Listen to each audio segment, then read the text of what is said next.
할렐루야. 한 왕이 있었습니다. 이제 왕복을 입고 돌다리에 거지들을 찾아갔습니다.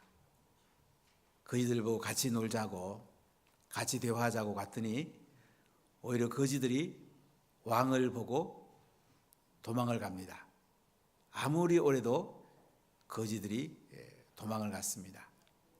왕이 다시 왕궁에 들어가서 왕복을 벗어버리고 흐름한 옷을 입고 거지와 비슷한 옷을 입고 돌다리 밑으로 갔습니다.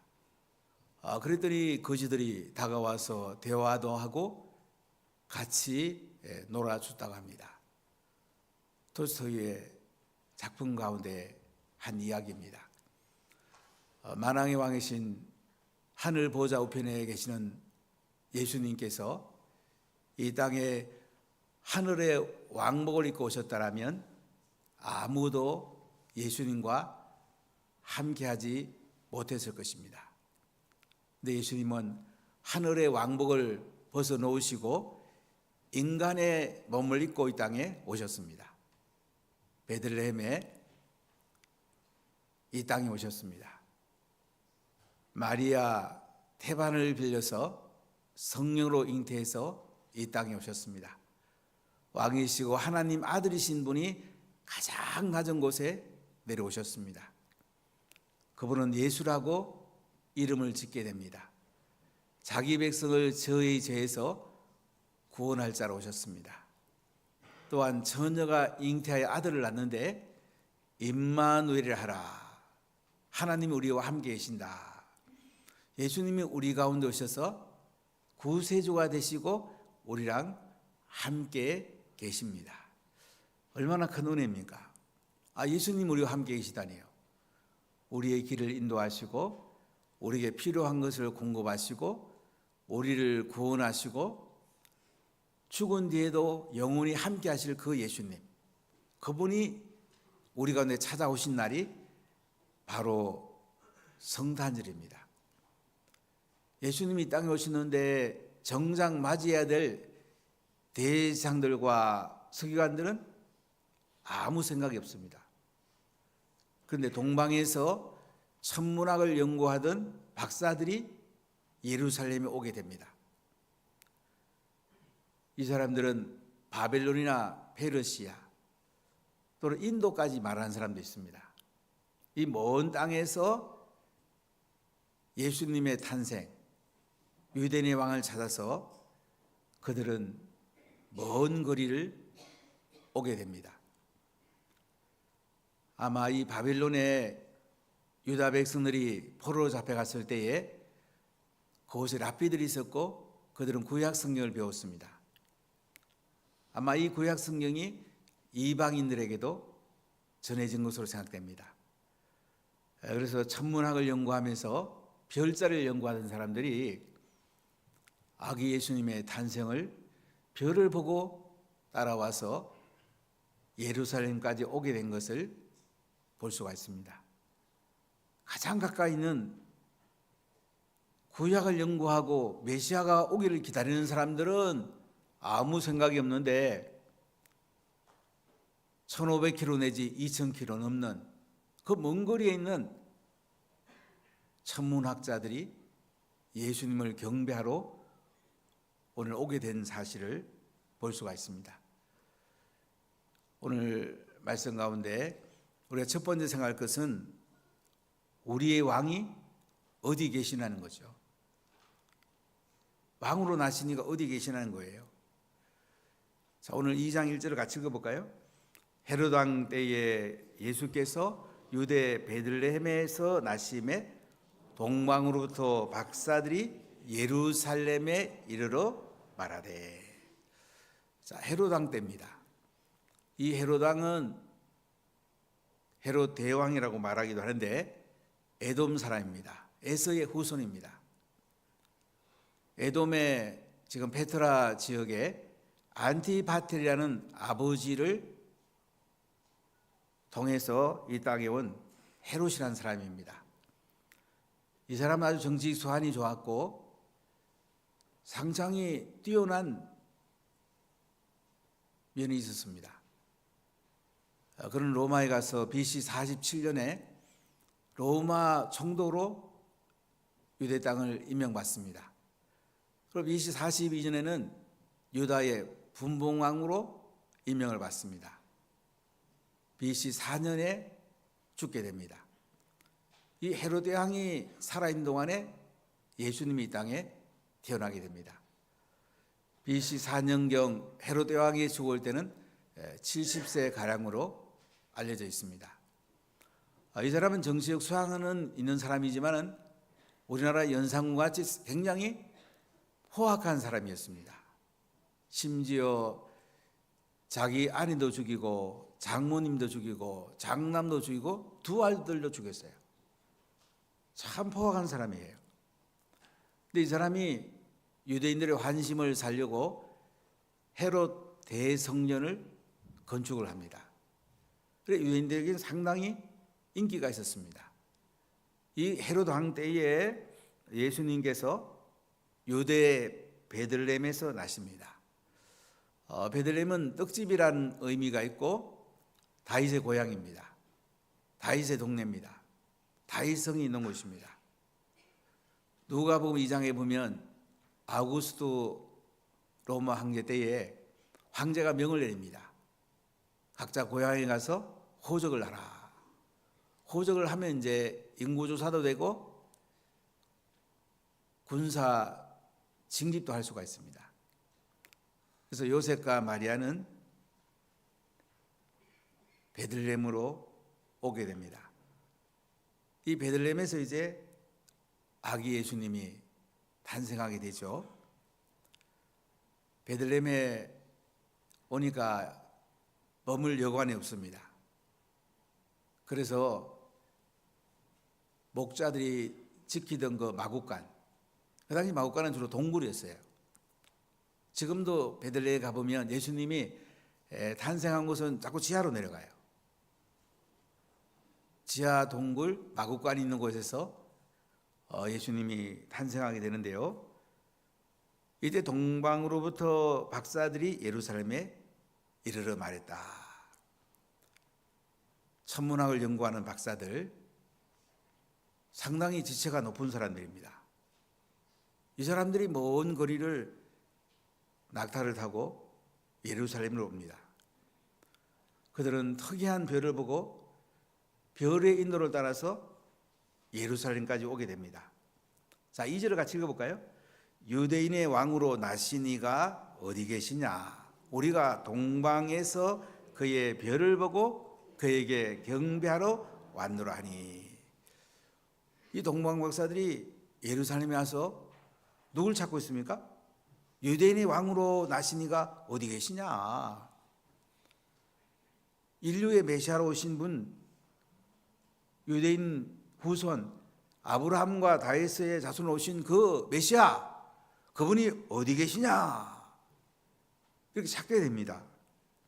우리가 동방에서 그의 별을 보고 그분께 경배하러 왔다. 이분들은 온갖 희생을 치르면서 그 먼 거리를 별을 보면서 메시아이신 아기 예수님께 경배하러 왔다는 거예요. 그랬더니 3절에 보면 헤로드 왕과 온 예루살렘이 듣고 소동한지라. 헤로드 왕이 깜짝 놀라죠. 아니, 내가 유대의 왕인데 유대인의 왕으로 나시니가 어디 계시다고? 아니, 말이 돼? 그럼 반역자 아니야? 그러니까 온 예루살렘이 듣고 소동하게 됩니다. 발칵 뒤집히게 됩니다. 헤로데 왕의 입장에서는 빨리 좀 찾아라. 그럼 빨리 대령해라. 그럼 죽여야 되지 않냐? 아주 야단하고 있죠. 또 대장이나 서기관 입장에서는 메시아를 기다리고 있는 입장인데 자기들은 몰라요. 그런데 동방에서 박사들이 와가지고는 유대인 왕으로 오시니가 어디 계시냐고. 우리 그분 만나러 왔다고. 그분께 경배하러 왔다고. 얼마나 놀래고 얼마나 그들이 깜짝깜짝 놀라겠습니까? 사랑하는 가족 여러분, 바로 예수님께서는 하늘 보좌 우편에 앉아 계시던 분인데 우리를 구원하기 위해서 2000년 전에 베들레헴에 오셨어요.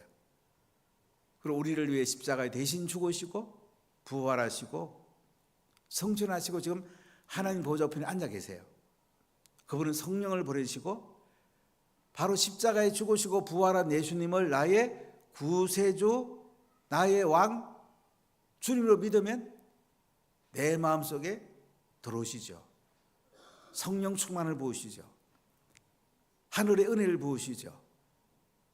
평강을 주시고 우리 삶 속에 용기와 능력을 부으십니다.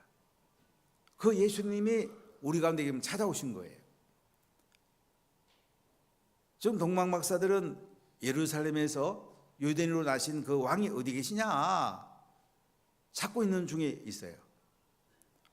우리도 이 예수님을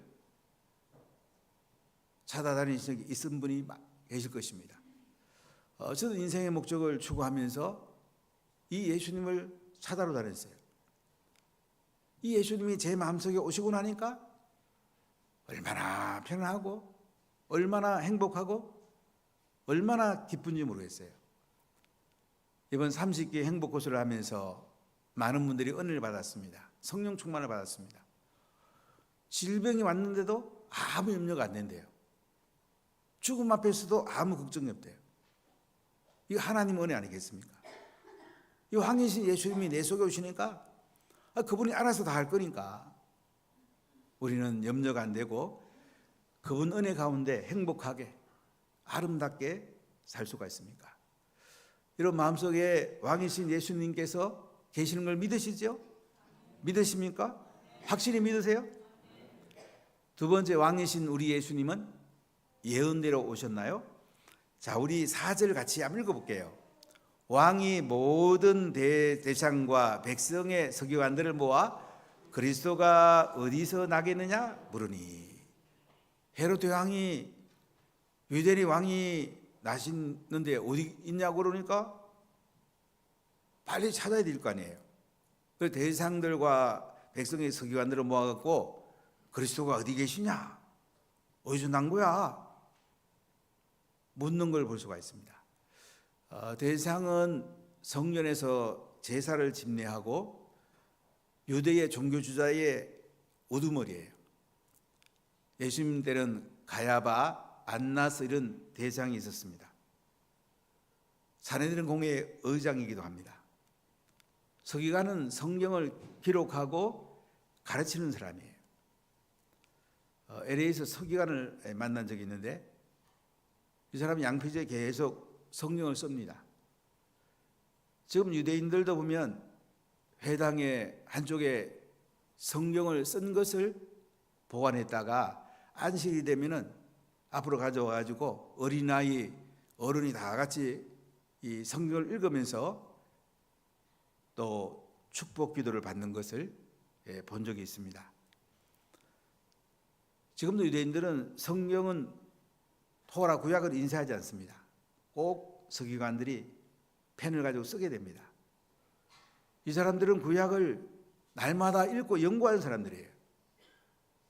그들이 제일 먼저 메시아를 발견해야 되는데 동방박사들이 예루살렘에 와가지고 유대인의 왕으로 나시니까 어디 계시냐, 좀 이런 상황인 거예요. 그래서 헤롯 왕이 대장과 서기관들을 불러갖고 그리스도가 나시는데 어디서 나신 거야? 이렇게 묻는 거예요. 자, 5절 6절 읽어볼까요? 이르되 유대 베들레헴이 오니 이른 선자로 이렇게 기록된 바, 또 유대 땅 베들레헴아 너는 유대 고을 중에서 가장 작지 아니하도다. 내게서 한 다스리는 자가 나와서 내 백성 이스라엘의 목자가 되리라 하였음이니라. 자, 예수님이 오신 것은 구약의 예언이 이루어진 거예요. 천음에서 잉태하여 태어날 거, 이사야 7장 14절이 이루어졌고 오늘 말씀은 미가 5장 2절이 이루어졌다는 말씀입니다. 자, 우리 미가 5장 2절을 한번 읽어볼게요. 베들레헴 에보라다야, 너는 유다 족속 중에 작을지라도 이스라엘을 다스릴 자가 내게로 나올 것이라. 그의 근본은 상고의 영혼에 있느니라. 아멘. 자, 베들레헴 에보라다 땅에서, 다윗의 동네에서 예수님이 태어난다는 것입니다. 제사장들과 서기관들은 지금 금방 찾잖아요. 헤롯 왕이 물으니까 베들레헴에서 태어난다고 구약 성경에 되어 있습니다. 그러면 아기 예수님이 태어나면 제일 먼저 달려가야 될 거 아니에요. 근데 그들은 지금 무관심한 상태에 있는 걸 볼 수가 있습니다. 이 세상에 왕이신 예수님이 오시는데도 무관심한 사람들이 우리 주변에 많이 있어요. 우리 가족 중에 있을 수도 있고, 우리 오이코스 가운데, 친구 가운데, 주변에 있는 사람들 가운데 예수님을 모르는 사람이 많죠. 자, 이 사람들에게 구약 성경을 이루기 위해서, 하나님 약속을 지키기 위해서 예수님이 오셨다는 거예요. 예수님은 신약의 약속도 다 이루어주는 분이에요. 성경에는 한 7,000번 정도의 약속이 나오는데, 이 약속을 붙들고 기도하면 하나님이 반드시 응답하십니다. 그 약속 가운데 가장 중요한 약속이 예수님이 다시 오신다. 마라나타, 주 예수여 어서 오십시오. 우리는 이 예수님이 오실 것을 지금 고대하면서 살고 있는 거예요. 자, 우리 7절 8절 읽어보겠습니다. 이에 헤롯이 가만히 박사들을 불러 별이 나타난 때를 자세히 묻고 베들레헴으로 보내며 이르되, 가서 아기에 대하여 자세히 알아보고 찾거든 내게 고하여 나도 가서 그에게 경배하게라. 자, 헤롯이 박사들을 가만히 부릅니다. 별이 나타난 때를 자세히 물어봐요. 어떻게 별이 나타났고 어떻게 별을 따라서 왔냐고. 그리고 베들레헴 보냅니다. 가서 그 유대인의 왕 그 아기라는 그 메시아 찾으면 자세히 한번 알아봐라. 그리고 내게 와서 또 구해가지고 나도 가서 경배하게 하라. 헤롯이 진짜 경배하려고 그랬을까요? 헤롯은 죽이려고 그랬을 것입니다. 아기 예수님이 이 땅에 오셨는데, 구약의 예언이 이루어졌는데 하나님이 보호하실 건데도 헤롯 왕은 자기 왕위를 유지하려고 아기 예수님을 죽이려고 하고 있습니다. 세상에는 예수님에 대해서 안 좋게 하는 사람들이 있습니다. 욕을 하거나 예수님에 대해서 함부로 대하는 사람이 있습니다. 사실은 불쌍한 사람들이죠. 모르고 하는 사람들이죠. 예수님은 구약의 예언대로, 약속대로 오신 분이에요. 하나님 말씀이 이루어진 거예요. 참 놀라운 은혜죠. 온 세상은 하나님 말씀대로 이루어집니다. 그래서 이 구약의 예언을 이루기 위해서 예수님이 이 땅에 오셨다는 거죠. 그럼 믿으시죠? 세 번째, 왕이신 우리 예수님을 진정 경배하나요? 자, 우리 구절을 같이 읽어볼게요. 박사들이 왕의 말을 듣고 갈새 동방에서 보던 그 별이 문득 앞서 인도하여 가다가 아기 있는 곳에 머물러서 있는지라. 자, 이제 동방 박사들이 별을 따라갑니다. 놀라운 일이 납니다. 별이 쭉 가는데요, 한 곳에 머무는 거예요. 그곳에 아기 예수님이 계신 거죠. 그곳에 메시아가 탄생해서 있는 그곳에 별이 머무는 거예요. 별은 하나님의 인도라고 볼 수 있죠. 하나님께서 동방 박사를 친히 아기 예수님, 만왕의 왕이신 메시아가 계신 곳에 가르쳐 주는 걸 볼 수가 있죠. 그 지붕 위에 머무게 됩니다. 이스라엘 백성들이 출애굽했을 때에 구름기둥, 불기둥으로 인도하시죠. 오나교회라는 이름이 구름기둥, 불기둥이잖아요. 하나님의 인도를 받는 것이 가장 영광스럽고 복된 길인 것입니다. 자, 그래서 10절을 같이 읽어볼까요? 그들이 별을 보고 매우 크게 기뻐하고 기뻐하니라. 아기 예수님을 이제 만나게 되는 거죠. 별이 머물렀으니까 이 집안에 아기 예수님이 계시구나, 인류의 메시아가 계시구나, 왕중의 왕이신 그분이 계시구나, 이제 그들이 알게 된 거예요. 자, 우리 11절을 크게 읽어볼게요. 집에 들어가 아기와 그의 어머니 마리아가 함께 있는 것을 보고 엎드려 아기께 경배하고 보배합을 열어 황금과 유향과 몰약을 예물로 드리니라. 자, 동방박사 몇 사람인지 알 수는 없어요. 찬송 가운데 세 사람이라고 되어 있는데 성경은 정확하게 알 수는 없어요. 이 동방박사들이 아기와 그의 어머니가 있는 곳을 보게 됩니다. 아기는 예수님을 말하고 어머니는 마리아를 말하죠. 드디어 만난 거예요. 그렇게 몇 달을 낙타를 타고 걸어서 희생하며 왔는데 드디어 아기 예수님, 메시아 왕을 보게 된 거예요. 얼마나 좋았겠습니까? 우리가 지금은 교회 오는 것이 뭐 차를 타고 오고 멀지 않잖아요.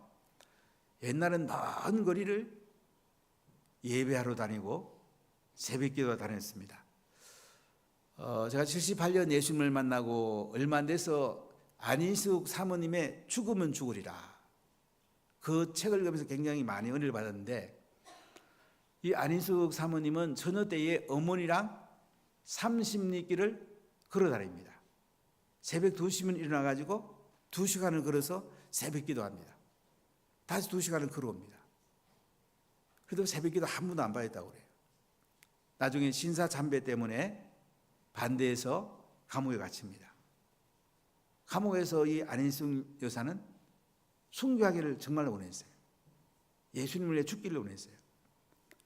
근데 8.15 해방 때에 해방이 됩니다.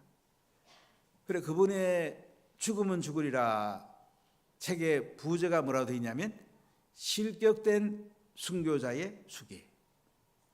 우리 믿음의 선배들은 예수님을 위해서 순교하는 것, 예수님을 위해서 죽는 것을 기뻐했어요. 오히려 해방을 인해서 감옥에 나온 것을 실격된 순교자라고 말했어요. 참 놀랍죠?